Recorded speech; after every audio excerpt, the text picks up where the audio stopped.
My son gave me an ultimatum. Either you serve my wife or you get out of my house.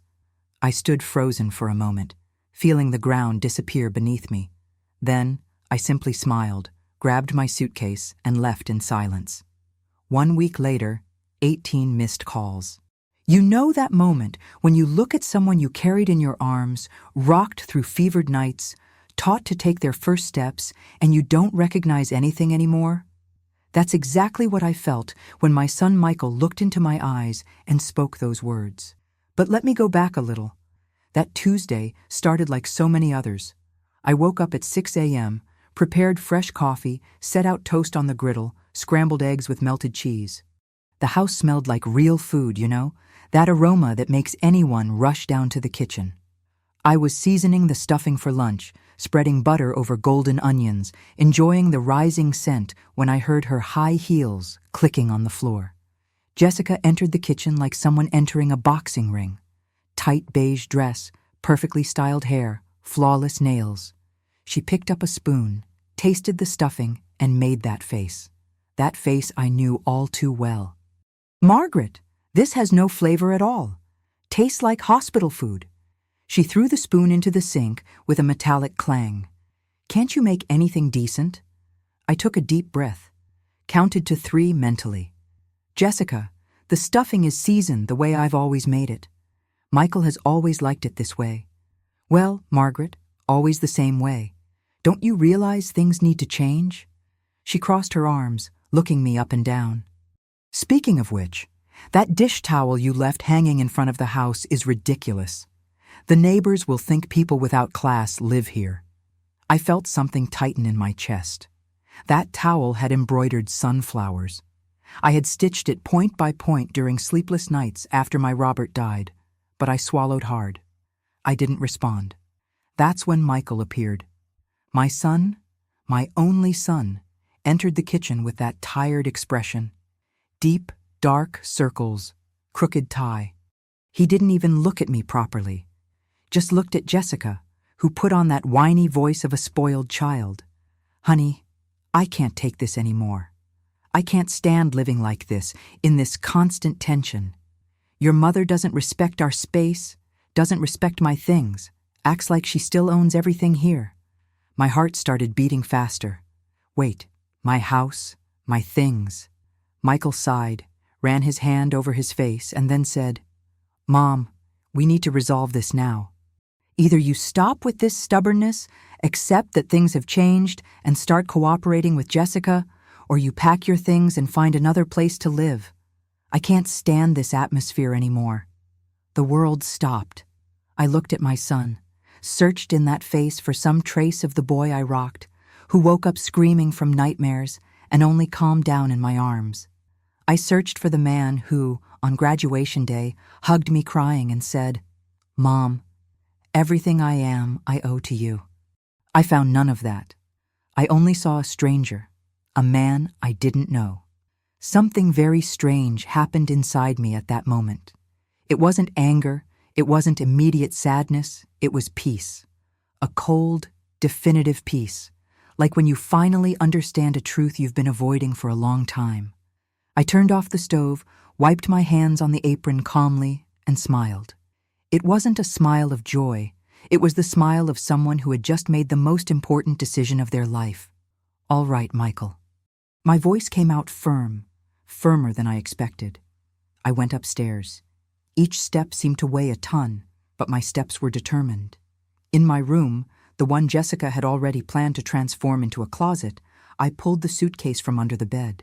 Funny how I had already unconsciously left it there, as if I knew this day would come. I packed only the essentials: clothes, documents, Robert's photo, my mother's rosary. I left everything that didn't fit in a restarted life. I came down with the suitcase. Michael was standing in the middle of the living room, pale. I think he didn't expect me to actually leave. Jessica, from the sofa, watched me with a little corner-of-mouth smile. I stopped at the door, looked around one last time. Every corner of that house told a story of mine. The kitchen tiles I chose one by one, the living room window I had enlarged myself, the garden I planted brick by brick on weekends.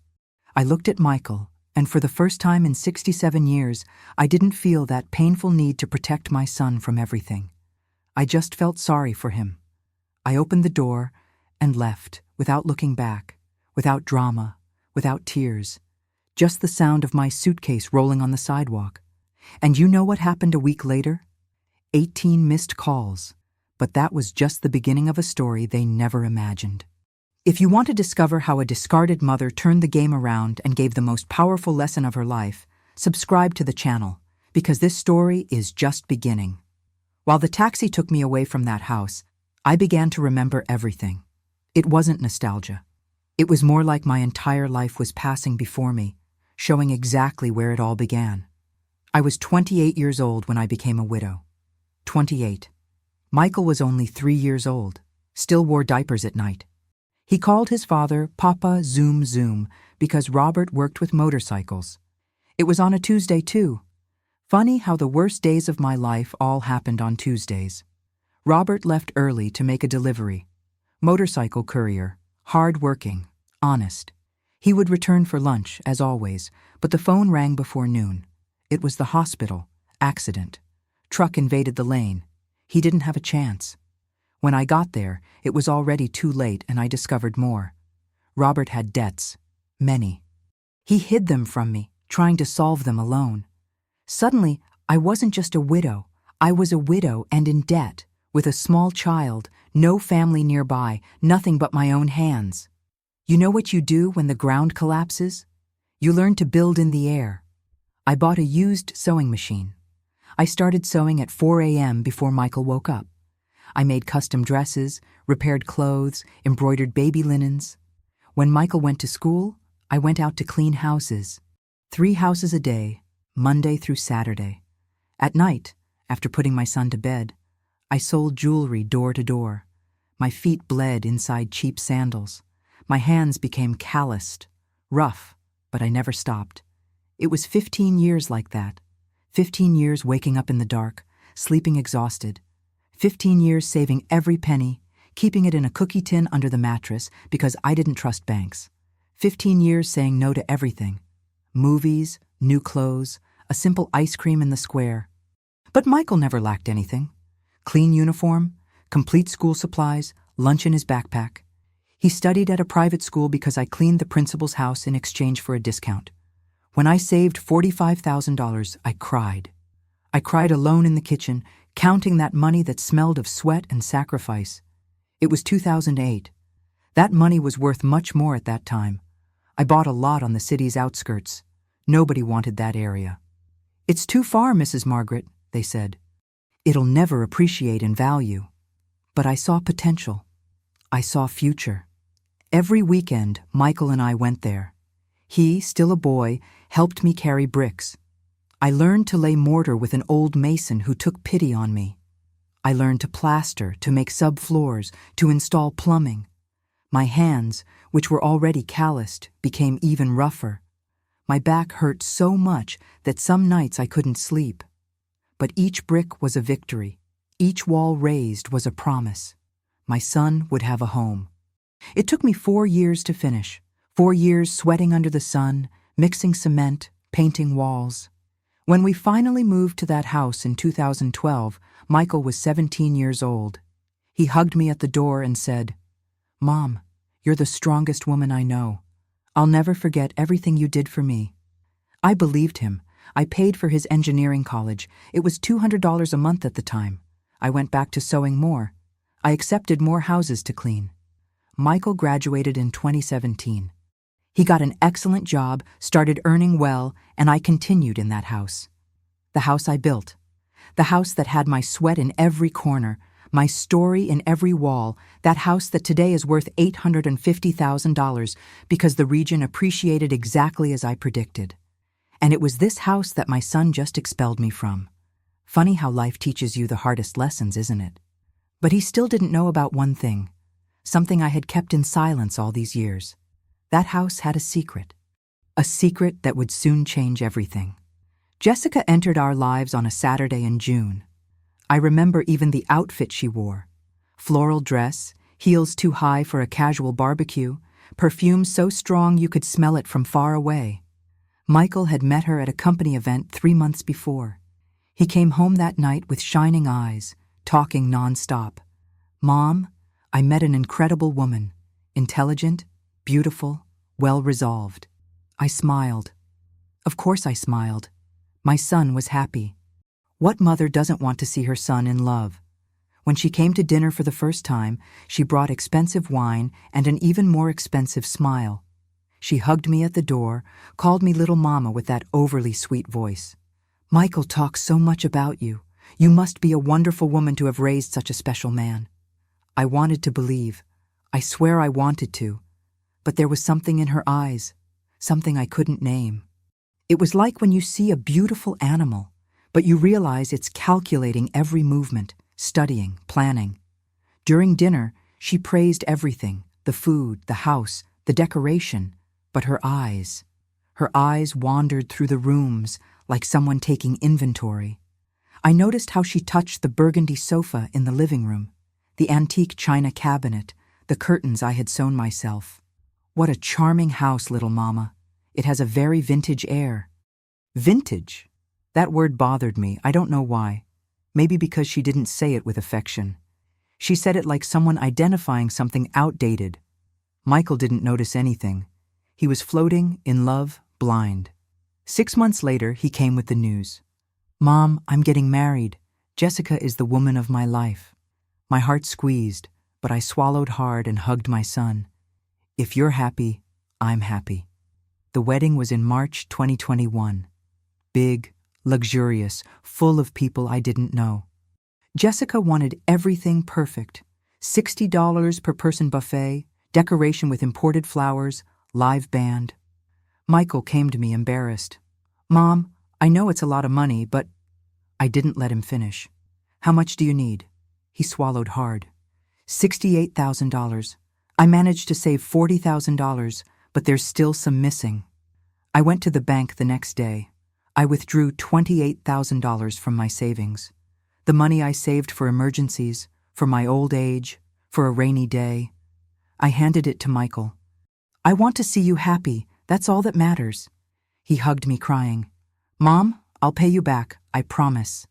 He never paid it back, but that was okay. It was for his happiness, wasn't it?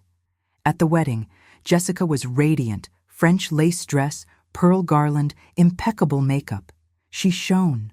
I, in my simple dress, navy blue, sat in the second row and cried with emotion. I cried because my boy was growing up, because I had succeeded. Alone, against everything, I had raised a good, educated, graduated man, or at least that's what I thought. The first months were peaceful. They lived with me. After all, the house had 3 bedrooms, plenty of space. Jessica was polite, helped with chores, gave compliments. I thought, maybe I judged wrong, maybe she really is a good girl. But then, slowly, things began to change. First were subtle comments. "Little mama, don't you think this tablecloth is a bit old? Could use renewing, right?" Or, "These plants on the porch make everything so cramped." Then came the suggestions. "Michael, honey, we need to modernize this house. Everything is so old. Your clients come here sometimes. We need to project a better image." I felt each word like a small, invisible, but painful cut. And then, on a Sunday morning, I heard. They were in the bedroom, door ajar. Jessica's voice sounded irritated. "Michael, this house looks like a poor person's museum. Old furniture, 80s decoration, that horrible sofa. How did you stand living like this?" I froze in the hallway. I was holding the basket of clean clothes, still warm, just taken from the line. Michael laughed quietly, embarrassed. "Ah, my love, my mother likes these old things. They have sentimental value." Sentimental value doesn't pay bills nor impress anyone. I felt my chest tighten, but I said nothing. I continued to my room, closed the door, and sat on the bed. I looked around. Every object there had a story, but to her it was just junk. It was at that moment I realized Jessica hadn't entered our lives for love. She had entered for ambition, and that was just the beginning. The transformation of the house began 2 months after that conversation, but it wasn't abrupt. It was like slow poison that kills little by little without you noticing. First was the sofa. That burgundy sofa I had bought in 2013, paid in 12 interest-free installments. I remembered the day it arrived. Michael helped me unpack it. We arranged it together in the living room. It looks beautiful, Mom. It matched perfectly. On some random Saturday, I came back from the market, and it simply wasn't there anymore. In its place, a white, minimalist, modern, uncomfortable sofa. It looked like a doctor's office sofa, not a home. "Where's the sofa?" My voice came out shaky. Jessica was on her phone, red nails sliding across the screen. She didn't even look up. "We donated it, little mama. It was too old. This one is better, cleaner. The house needs to breathe." Breathe? As if the house was suffocated. As if I was suffocating the house. Michael entered carrying shopping bags. "Did you like it, Mom? Jessica chose it. It looks modern, right?" I wanted to scream. I wanted to say that that sofa had history, that I sat there every night watching soap operas, that it was the place where Michael laid his head on my lap when he had headaches, but I just swallowed. "It looks nice." Lie. It looked cold. The following week was my sewing corner. I had transformed the smaller room of the house into a small atelier. My old Singer machine, organized boxes with colorful threads, fabrics folded with care. It was my refuge, the place where I still felt productive, useful. I returned from a medical appointment, and the door was locked. I found it strange. I knocked. Jessica opened with a smile. "Hi, little mama. I forgot to tell you. We're transforming this room into a closet. I already hired the carpenter. Work starts next week." My heart raced. But my things? I stored everything in the building's storage room. It's all there. Don't worry. Storage, my memories, my work, my identity. In storage. Jessica, that was my space. She sighed like someone losing patience with a stubborn child. "Margaret, you don't even sew that much anymore, and we need this room. There's not enough space for our clothes." Our clothes in my house. I went to complain to Michael at the end of the day. He was tired, working on his laptop, frowning. "Mom, it's just a room. You can sew in the kitchen if you want." "Michael, that was my space, my only little corner." He closed the laptop with a heavy sigh. "Mom, please. Jessica is trying to make the house more organized. Don't turn this into a war. It's just a room." I never sewed again. Then it was the plants, my garden. I had cultivated each one with years of patience. The rose bushes I planted when Michael turned 10, the lilies that came from cuttings from my neighbor Mrs. Carmen, the mint that grew strong in the front flower bed. I came back from the market and they were all uprooted. In their place, decorative white stones and succulents in geometric vases. "It looks cleaner, right, little mama? Less weeds, more design." Weeds. She called my plants weeds, but the worst was yet to come. Robert's guitar disappeared. It was stored in the living room closet, inside the original case. It was the only thing left of him. I didn't play, but sometimes I opened the case just to smell the aged wood, touch the strings, remember him singing at Sunday barbecues. "Jessica, where's the guitar?" "Oh, that thing I gave to a social project. It was just sitting there, unused. Someone will make better use of it." I felt my legs wobble. "You had no right. Margaret, they were junk taking up space. The house is much lighter now." Light, as if weight was bad, as if memory was burden. The old photos on the wall were also removed. "Everything's on the flash drive, little mama. More practical." Practical, invisible, erased. I was being erased from my own house. Slowly, systematically, and my son saw nothing. Or worse, he saw, but chose to ignore it. At night, lying in bed, I looked at the ceiling and no longer recognized anything around me. Everything was different, white, cold, impersonal.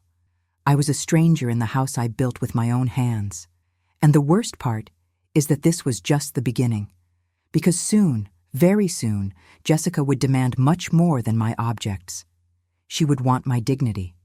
The change was so gradual, I almost didn't notice when I stopped being the owner of the house and became the employee. It started with small requests, almost innocent. "Little mama, since you're going to wash your dishes, wash these cups too? I'm late for the salon. Margaret, iron this blouse for me. The iron is already hot anyway. Can you heat up my lunch? I'm in the middle of an online meeting." I did it. Of course I did it. I was always one to help, to be available. But the requests kept growing, multiplying, transforming into demands. One day I came down to have coffee and found a paper on the refrigerator, a list written in Jessica's neat handwriting attached with a decorative magnet. Tasks. Margaret 7 a.m. Coffee ready. 8 a.m. Bedroom linens changed. 10 a.m. Bathroom cleaned. 12 p.m. Lunch on the table. 2 p.m. Iron clothes. 6 p.m. Dinner ready. 8 p.m. Kitchen organized. I stared at that paper. I read and reread as if the words would change meaning, but they didn't. Michael came in yawning, got his coffee, saw my face. "What's wrong, Mom?" I pointed to the list. My voice came out hoarse. "This," he shrugged. "Oh, Jessica is trying to better organize the house routine. It's good, right? Everything becomes more structured." "Michael, this is a task list, as if I were..." "Were what, Mom?" He looked at me impatiently. "You live here, don't you? Everyone helps with tasks. It's fair." Fair. That word echoed in my head all day, and as I always did, I swallowed hard and complied. Because I didn't want conflict, because I was afraid of losing my son, because deep down a part of me still believed it was temporary, but it wasn't. The weeks passed and the list grew.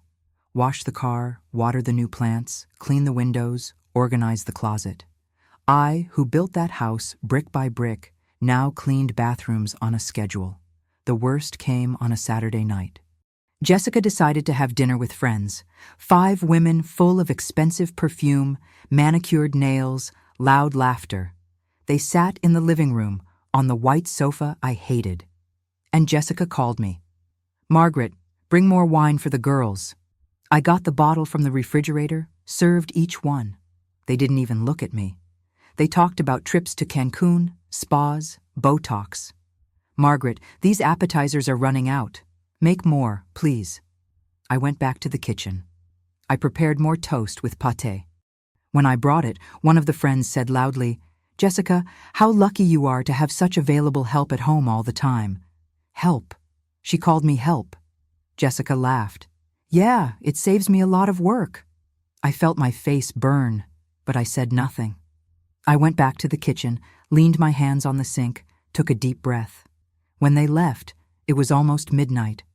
The living room was chaos. Empty glasses, crumpled napkins, crumbs everywhere. I went to bed. I woke up early on Sunday, and the sink was clogged with dirty dishes. A note on the counter. "Thought you liked keeping everything clean. XOXO." I washed everything. Every glass, every plate, with my hands trembling with contained rage. Michael appeared at the end of the morning. "Mom, where's my lunch? I'm hungry." I looked at him. My son, whom I raised, whom I fed, whom I rocked. Now he demanded lunch from me like someone demanding from a waitress. "It's almost ready. Won't be long. I'm going out with Jessica at 2. Not even a please, not even a thank you. That night, I made my plate and went to eat in the kitchen. I sat on the little stool near the stove, alone. I heard their laughter in the living room watching a movie. I was no longer welcome at the table, no longer part of the family. I was just the woman who cooked, cleaned, and disappeared. I went to bed early, locked the bedroom door, sat on the edge of the bed, and, for the first time in 40 years, I let the tears fall. I cried silently. Because if I made noise, maybe they would ask me to stop, as if even my pain bothered them. And while I cried, a question hammered in my head. How did I let it get to this point? But I already knew the answer. I let it because I loved, because I was afraid of losing, because I thought a mother's love meant accepting everything. Only there are things that no love should accept. And I was close, very close to discovering my limit. It was on a Wednesday afternoon that my life changed forever. Or rather, it was when I finally understood what was really happening. I had gone to the market to buy things for dinner. Jessica had asked for fresh salmon. She said she had invited Michael's boss. It needs to be impeccable, Margaret. It's important for his career. I came back earlier than planned. The market was empty, small line. I entered the house and heard voices in their room. The door was ajar, not locked. I was going to pass by, but one sentence froze me in the hallway. Michael, your mother needs to get out of this house soon. Jessica's voice sounded irritated, impatient. I can't stand seeing her walking around as if she owned something. My heart started beating stronger. I stood paralyzed, holding the market bags. Jessica, I know it's difficult, but she has nowhere to go. My son's voice sounded tired, resigned. Her problem, Michael. We're killing ourselves working, paying bills, and she's here freeloading. Don't you see? She lives at our expense. I felt the ground disappear. At their expense in my house, with the money I saved, the sweat I shed. And there's more. Jessica's voice became low, calculating. I researched. This house is only in her name. You, her son who lived here your whole life, have nothing. Absolutely nothing. Silence. A heavy silence. So what? Michael asked without conviction. So, what if she dies tomorrow, or decides to donate this to some fanatic church? You're left with nothing. We're left with nothing. My blood froze. You need to get a power of attorney, convince her to sign. Then we transfer the property to your name and that's it. Then we can do whatever we want, sell, rent, really renovate. Jessica, that's heavy. What's heavy is us living hostage to her. Look at the size of this house, Michael. It's worth almost $1 million, and it's sitting there, wasted, with poor people's decoration. We could be rich. Another silence. And then, coming from Michael's voice, low. And after we get the transfer? He was considering. My son was really considering. Then we arrange a little place for her, a small, cheap apartment. She can manage. She has Social Security, doesn't she? No, she doesn't. If it doesn't work, it's her problem. She should have thought about that before being so inconvenient. My legs started shaking. I leaned against the wall so I wouldn't fall. The bags slipped from my fingers, but I managed to hold them before making noise. I don't know, Jessica. Michael hesitated, but he hesitated. He didn't say no. He didn't say never. He just hesitated. Think carefully, honey. With that money, we buy an apartment downtown, modern, triple our standard of living. And she already lived, already had her turn. Now it's our turn. I didn't wait to hear anything else. I went down the stairs in slow motion, as if floating. I put the bags in the kitchen, hands shaking, heart racing. I went up to my room, closed the door, and sat on the bed. I breathed deeply. Once, twice, 3 times. And then, something strange happened. The sadness I expected to feel didn't come. The pain didn't come. What came was clarity, cold, crystalline, definitive. I had been naive, idiotic. I had believed that family love was unconditional, that blood meant loyalty. I had nullified myself, diminished myself, accepted humiliation after humiliation because I didn't want to create problems. And now I discovered it wasn't just disrespect. It was a plan, a scam. They wanted to take everything from me and throw me away like trash. I picked up my phone, looked in contacts for a name I hadn't seen in months. Dr. Patricia Williams, my friend since church times, retired lawyer, one of the few people I really trusted. I sent a message. Patricia, I need your help. Urgent. Can you see me tomorrow? The answer came in seconds. Of course, dear. Come to my office. Is everything okay? It will be now. That night I made dinner as always. Grilled salmon, saffron rice, steamed vegetables. I set the table. I served Michael's boss. I smiled. I was polite. Jessica looked at me with superiority. Michael avoided my gaze. But I was calm. For the first time in months, I was absolutely calm, because now I had a plan too. And unlike them, my plan had something theirs didn't have. Justice. The next morning, I woke up at 6, as always, but this time was different. I had slept deeply for the first time in weeks. Clear mind, decision made. I went to Dr. Patricia's office at 10 o'clock sharp. She received me with fresh coffee and that sharp look of someone who has seen a lot in life. I told everything, every detail, every humiliation, the conversation I heard. Patricia was silent for a few seconds, then sighed deeply. "Margaret, I'll be direct. They have no legal right to your house. None. But you need to protect yourself now." She opened a folder. "We're going to do 3 things today. First, a bulletproof will. Second, an exclusive property declaration registered at the notary. Third, you're going to get copies of all the receipts that you built and maintained that house alone. And if they try to force me to sign something, any document signed under coercion is null, but Margaret," she held my hand, "are you prepared for the consequences? Because when you protect yourself, they're going to react." "I know." My voice came out firm. "And I'm ready." We spent 3 hours in that office. I signed papers, registered everything. When I left, I carried in my purse documents that protected my patrimony. And more, Patricia offered me her guest room. "When you need it, just come." I returned home in the afternoon. The decision was made, but I wasn't just going to leave. I was going to wait for the right moment, the moment when they would show themselves completely. That moment came 3 days later. It was Sunday. I was preparing lunch. Pasta bolognese, Michael's favorite since childhood. The kitchen smelled of garlic and basil. I was stirring the sauce when Jessica entered, tasted the stuffing I had prepared, and made that disgusted face I knew so well. "Margaret, this is horrible, flavorless. It tastes like animal feed." She threw the spoon in the sink hard. "You really can't do anything right anymore." I turned off the stove. I breathed deeply. "Jessica, this stuffing is seasoned as it has always been. If you don't like it, don't eat it." She widened her eyes. She wasn't used to answers. "What did you say? Are you talking back to me now?" "I'm saying that if you don't like my food, you're free to cook your own." That's when Michael entered. Messy hair, sleepy face. Jessica ran to him like a child going to complain. "Honey, are you seeing this? Your mother is being rude to me. I just made a comment and she came with rudeness." Michael looked at me, tired, irritated, fed up. And then came the sentence I knew was coming, the sentence I had been waiting for. "Mom, enough.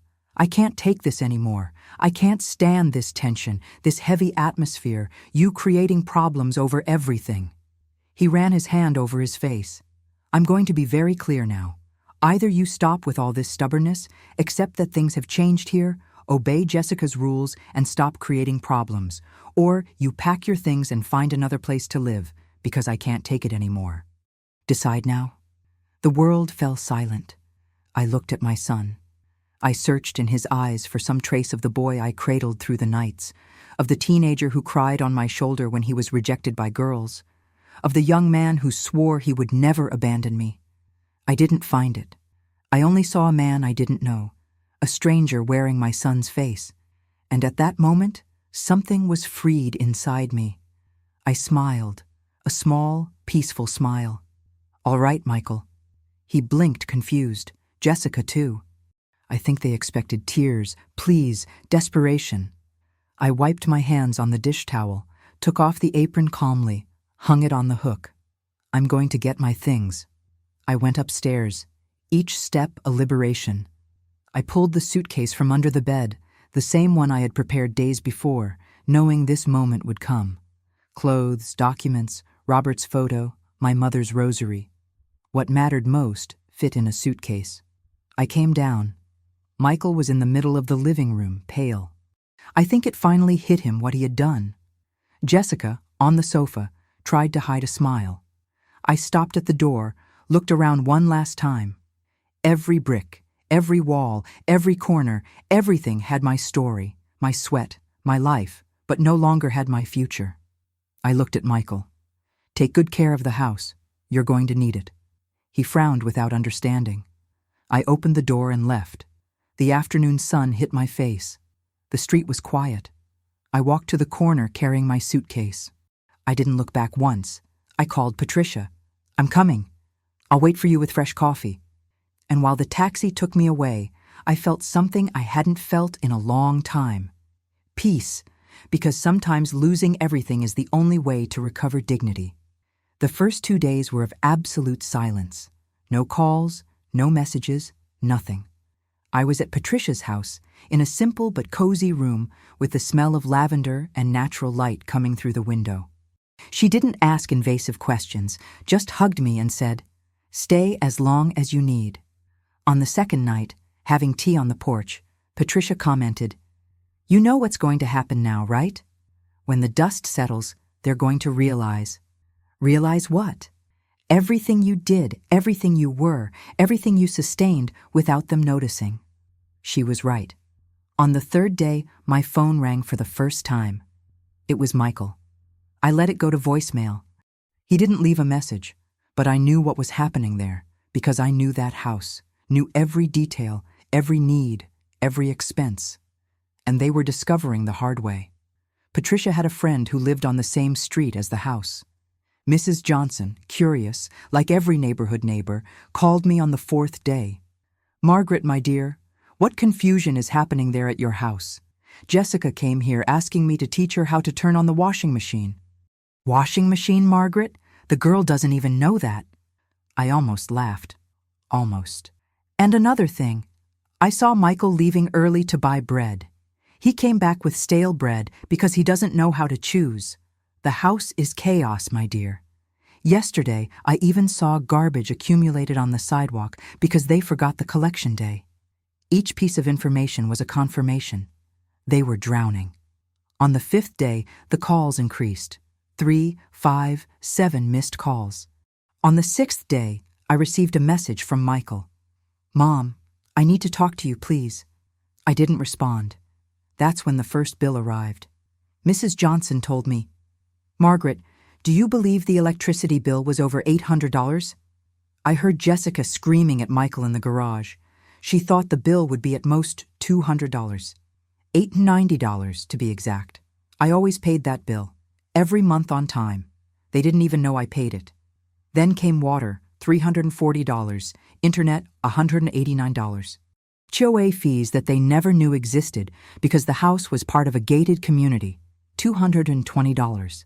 Gas, $160.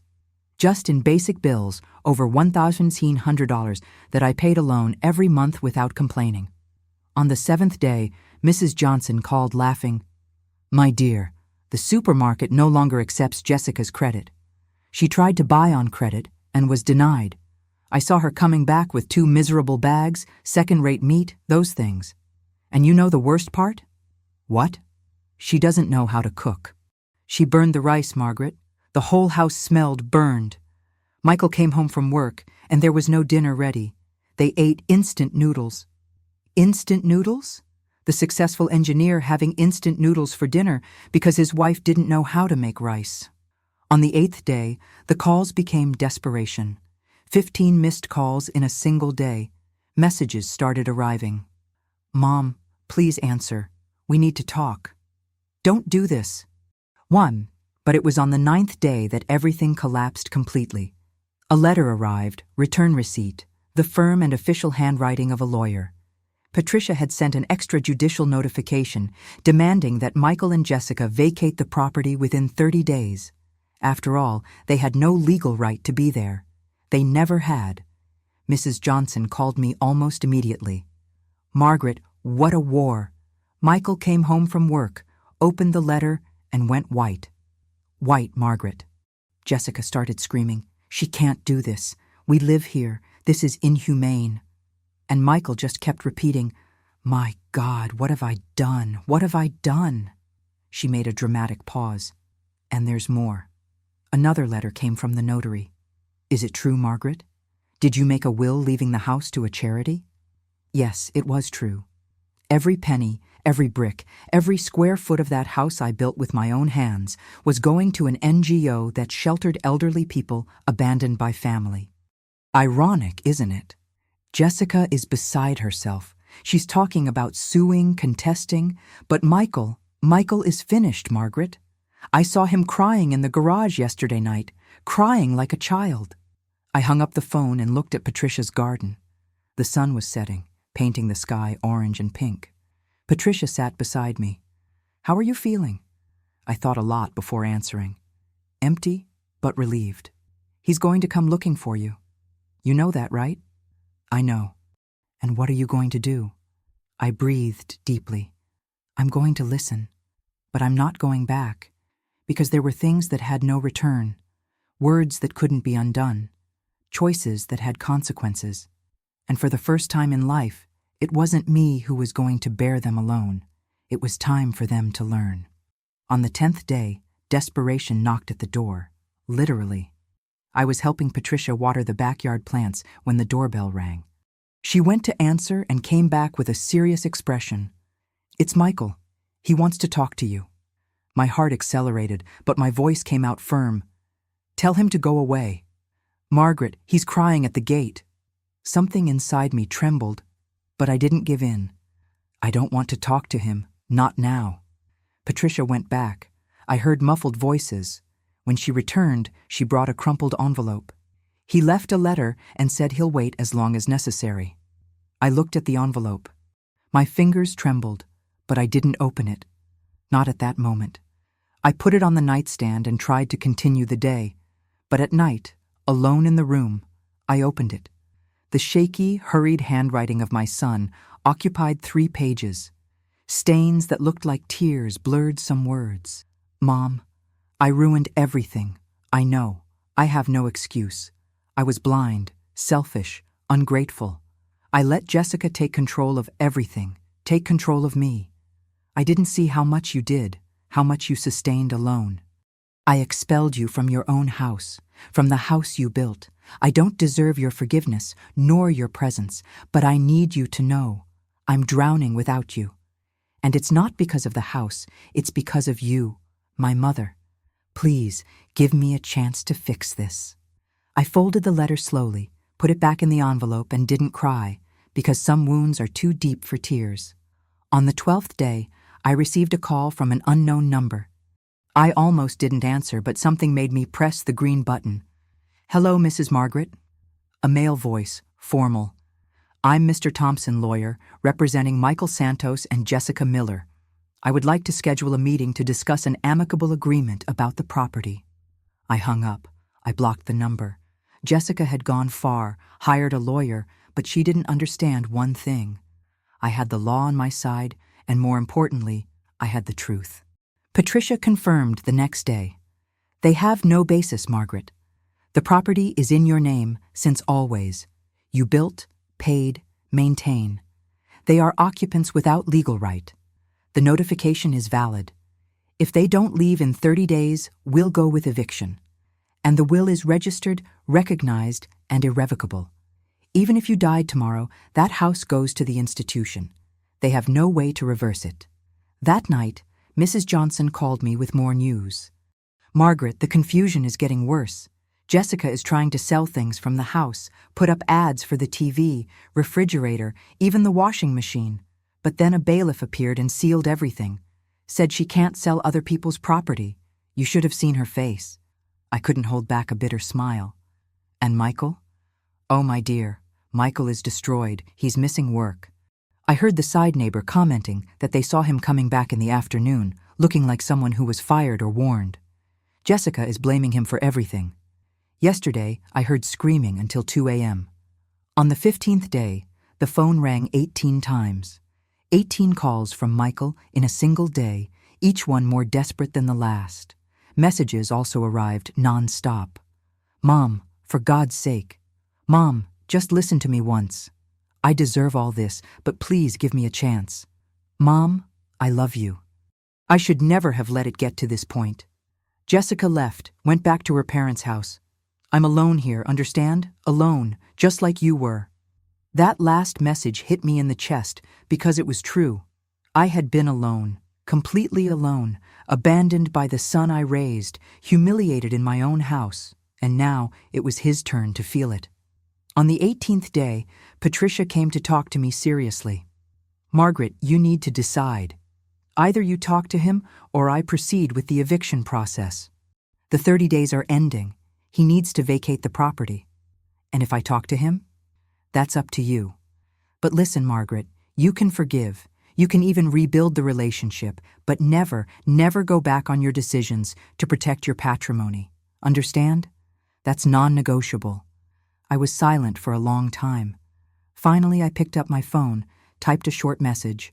Tomorrow, 3 p.m., Central Square Cafe. Alone. The answer came in seconds. I'll be there. Thank you, Mom.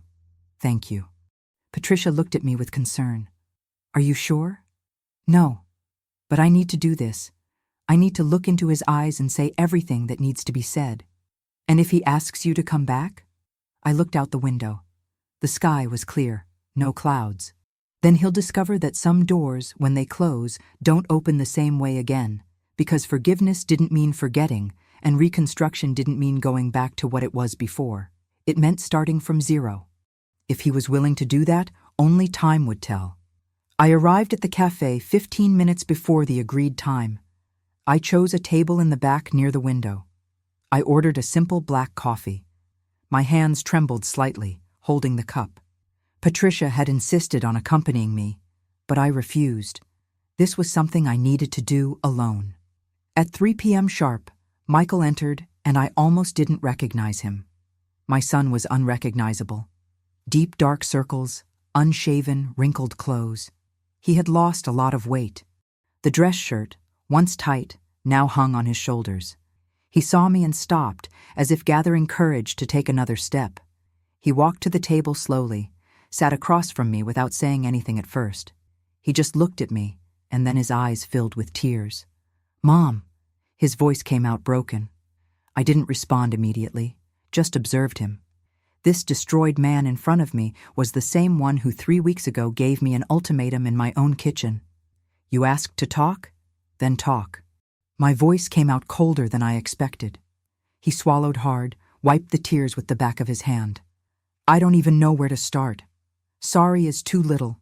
Sorry doesn't pay for what I did, what I let happen. No, it doesn't pay indeed. Mom, I was blind, a complete idiot. Jessica manipulated me, convinced me that you were the problem, that you were hindering our life. And I believed it. I believed because it was convenient, because it was easier to blame you than see who she really was. And who was she, Michael? He closed his eyes. A scammer, a gold digger. She never loved me. She loved the idea of what I could give her. Status, comfort, money, and mainly, that house. His voice became bitter. The house you built alone while I was a child. The house that's worth a fortune today. She wanted everything, and I was going to let her take it. I felt something tighten in my chest, but kept my expression neutral. And what changed? Everything changed when you left. He looked at his own hands. On the first day, I thought it was going to be a relief. No conflicts, no tension. Jessica celebrated, said we were finally free. He paused. His voice choked. But on the second day I woke up, and there was no coffee ready. Sounds silly, right? But you always made coffee. Always, since I can remember. And suddenly there wasn't any. Then I realized the refrigerator was empty. You always did the shopping. I didn't even know which market you went to. Continue. The bills started arriving. Mom, I had no idea. I had no idea how much it cost to maintain that house. Electricity, water, internet, gas, HOA that I didn't even know existed. You paid everything. And I never asked if you needed help. Tears flowed freely down his face. Then the house became chaos. Jessica didn't know how to turn on the washing machine. She burned food, let dishes pile up. We fought every day. And then that letter arrived. He looked at me with desperation. The notification. And that's when it really hit me. That wasn't my house, it never was. It was yours. It was always only yours. And I had expelled you. I expelled you from the house you built with your own hands. And the will? My voice was firm, but my heart was beating hard. The will destroyed me. He sobbed. You preferred to leave everything to strangers than to me. And you were right, 1,000 times right. I didn't deserve anything. Nothing. Michael covered his face with his hands. His shoulders shook. Jessica lost it. She tried to convince me to sue you, to contest the will, to accuse you of senility. When I refused, when I said you were absolutely right, she called me weak, stupid. She said I had thrown away the greatest opportunity of our lives and left, simply packed her bags and left. And you? I stayed alone in that huge, empty house, full of your memories. And I understood. I understood everything. Every corner of that house screamed your name, your sacrifice, your story. And I had thrown you away as if you were worth nothing. He extended his hand over the table, but didn't touch me. Mom, I lost everything. I lost my wife. I lost my house. I'm almost losing my job. But none of that matters.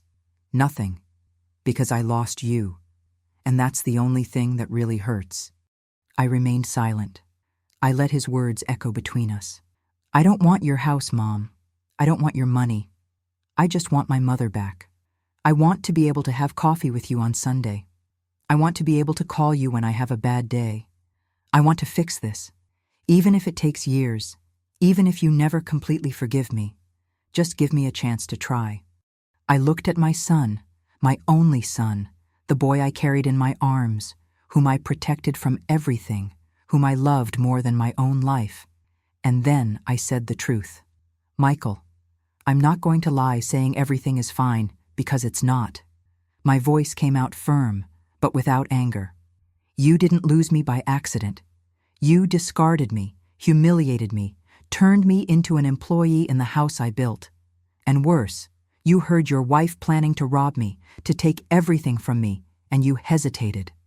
You didn't say no immediately. You hesitated. He lowered his head in shame. But I breathed deeply. You are my son, and I don't stop being a mother even when you stop being a son, so I'm going to tell you what's going to happen now. Michael looked at me with a thread of hope in his eyes. The house continues in my name. The will continues to be valid. You're going to leave that house in the next 15 days. This is non-negotiable. He swallowed the shock. But if you want, we can rebuild our relationship from zero, without house, without money, without interest, just mother and son. If you really want it, I accept giving you this chance, one single chance. I want it, Mom. I swear I want it. Then prove it with time, with actions, with respect.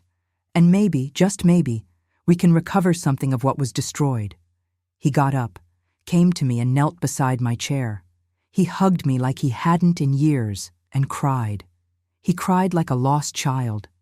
And I, for the first time in weeks, let some tears fall too. But I didn't go back, not 1 millimeter. 6 months have passed since that day at the cafe, and a lot has changed. I changed. I rented a small apartment in a quiet neighborhood. 2 bedrooms, balcony with afternoon sun, $800 rent that fit my budget. Simple, but mine, completely mine.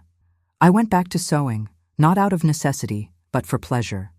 I opened an Instagram account selling handmade pieces, embroidered blouses, personalized tablecloths, crocheted blankets. The money was little, but the satisfaction was enormous. 3 times a week, I did volunteer work at the NGO that would receive the house, Shelter for Abandoned Elderly. The name was ironic, but real.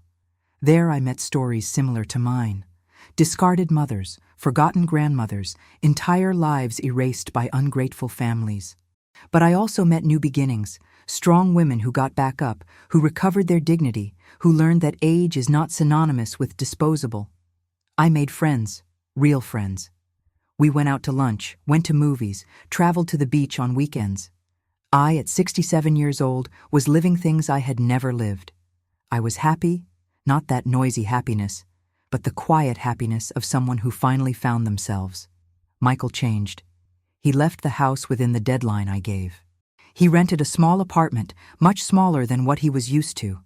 He paid $3,200 in rent, and the budget was tight at the end of the month. The savings he had saved were all consumed by the renovations Jessica did. Expensive furniture, useless decorations, waste after waste. He was starting from zero financially, but he was trying, really trying. Every Saturday he visited me, brought fresh bread, we had coffee together on my balcony, talked about work, about life, about the mistakes he made. He started therapy, recognized that he had been manipulated, but also that he had chosen to be blind. "Mom, I saw you suffering. I saw. But I pretended not to see because it was easier to keep peace with Jessica than defend you. That shames me every day." Our relationship was being rebuilt slowly, brick by brick, just like I built that house years ago, but now with a difference. It had solid foundation. It had respect.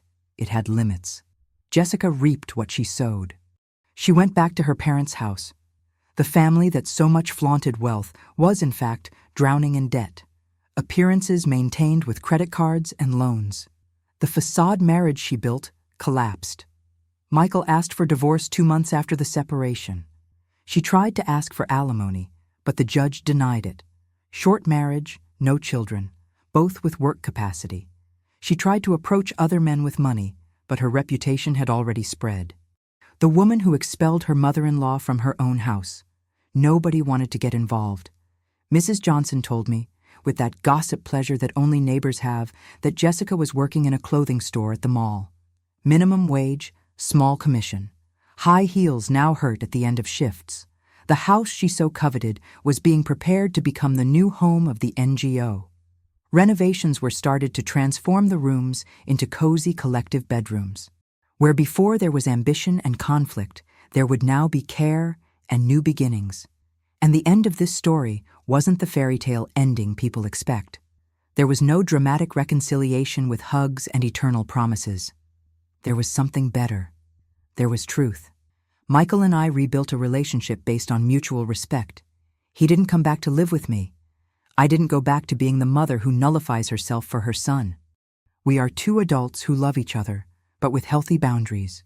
He calls me during the week just to know how I am. It took 6 months until I could say, "I love you again." But when I said it, it was real. On a Sunday afternoon while we were having coffee on my balcony, Michael looked at me and said, "Mom, thank you." For what? For not having forgiven me easily, for having taught me the hardest lesson of my life. I needed to lose everything to understand the value of what I had. I held his hand. "You didn't lose everything, Michael. You lost me for a while. But you found something more important. You found self-respect. You learned not to let yourself be manipulated. You learned that love is not convenience." He smiled, a sad but genuine smile. And I realized justice wasn't in revenge. It was in transformation. Autumn arrived bringing golden leaves and a fresh wind that announced changes. I was on my apartment balcony sewing a patchwork quilt when the phone rang. It was Adriana, the NGO coordinator. "Mrs. Margaret, you need to come here today. I have a surprise." I arrived there in the late afternoon. The house, my old house, was unrecognizable in a good way. The walls had been painted in soft colors, light yellow in the living room, sea green in the bedrooms. Where my room used to be, there was now a community library with comfortable armchairs. The enlarged kitchen had a huge table where everyone would eat together. In the garden where Jessica had uprooted my plants, now grew a vegetable garden. Tomatoes, lettuce, chives, cared for by the elderly residents' own hands. "Mrs. Margaret, come meet the residents." There were 7 women. The youngest was 62, the oldest 84. Each with their story of abandonment, ingratitude, family that turned their backs. Mrs. Francis, 76, hugged me with tears in her eyes. "You saved my life. Literally, I was going to live on the street when this place took me in." I felt a lump in my throat. This house saved my life too. Now it's saving others. Adriana took me to the entrance. A bronze plaque was being installed. "Margaret House, rebuilding dignities since 2025. You are an inspiration, Mrs. Margaret.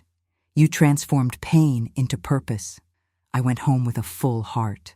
That night, Michael came for dinner. I had made baked rice, my mother's recipe. Simple, tasty, made with love. While we ate, he commented, "Mom, I passed by the house yesterday. I saw the ladies on the porch laughing, talking. I stood watching for a while. And what did you feel?" He was silent, thoughtful. At first I felt a squeeze. That was my childhood home, you know, where I grew up. But then I felt proud. Proud of you, of what you did. transforming that house that was the scene of so much pain into a place of new beginnings. I held his hand over the table. You know what I learned in all these months? What? That we teach people how they should treat us. I taught you without meaning to that it was okay to disrespect me because I accepted it, because I was afraid of losing you. But when I lost you anyway, I understood that fear doesn't protect anyone, it only imprisons. Michael squeezed my hand. And I learned that privilege blinds. I had so many things guaranteed. Your presence, your care. That house that I thought were rights, they weren't. They were gifts, and I threw everything away. But we're here now. We are different, but here. That night, after Michael left, I sat on the balcony with a cup of tea. The sky was starry, clear. The city slept peacefully. I thought about everything I went through, being widowed at 28, the dawn hours sewing, the bricks raised with my own hands, the humiliation I swallowed silently, the moment I decided, enough. And I understood something fundamental. Dignity is not negotiable. Love cannot come accompanied by disrespect, and sometimes the greatest proof of love we can give is teaching limits. 3 weeks later, I received an unexpected invitation. The NGO was having an official inauguration event, and they wanted me to speak. The hall was full, volunteers, donors, local press, and the 7 residents sitting in the front row. When it was my turn to speak, I went up to the microphone with my heart racing. I was never one for speeches, but I looked at those women, each one a survivor of their own battle, and the words came. I didn't come here to tell a story of revenge. I came to tell a story of rescue. My rescue. I paused, breathed deeply. For years, I believed that being a good mother meant nullifying myself, accepting everything, forgiving everything, never imposing limits, because that would be selfishness. But I learned the hard way that this is not love, it's self-destruction. Some women in the audience felt it, their eyes watering. When my son gave me that ultimatum, when he expelled me from the house I built, something inside me died. But something was also born, self-respect. And it was this self-respect that brought me here, that transformed pain into purpose. I looked at the residents. Today this house is no longer a symbol of my humiliation. It's a symbol of my liberation. And I hope from the heart that it's a symbol of liberation for each of you too. The audience applauded. I saw Michael in the back of the hall, crying silently.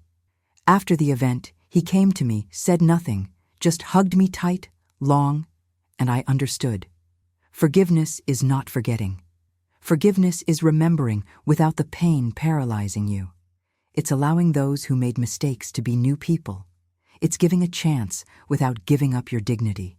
Today, 1 year after everything, my life is completely different.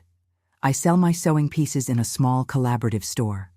I travel with my friends. I attend stretching classes for seniors. I laugh more. I live more. Michael rebuilt his life. He met Patricia, a simple teacher from a humble family, who treats him with genuine respect. She called me for coffee before even seriously dating him. Mrs. Margaret, I need to meet the woman who raised this man. I liked her immediately and she liked me. Sometimes on Sundays we have lunch together, me, Michael, and Patricia. We talk, laugh, even remember the bad moments, because they taught us. Jessica, I heard from third parties that she's engaged to a businessman from another city. I sincerely hope she learned something, but it's no longer my concern. And the great lesson from all this? I learned that dignity has no price, that love without respect is not love, it's dependence, that sometimes to save a relationship, you need to be willing to lose it. I learned that age is not synonymous with disposable, that starting over has no expiration date, that it's never too late to choose yourself. I lost my house, but I found my dignity again. And you know something? No roof is worth more than that. Today, when I lay my head on the pillow, I sleep in peace, because I know that despite everything, I remained whole. I respected myself. I chose myself. And that, my people, is the most important victory of all. If this story touched your heart in some way, leave in the comments where you're watching from. Tell if you've been through something similar or if you know someone who has.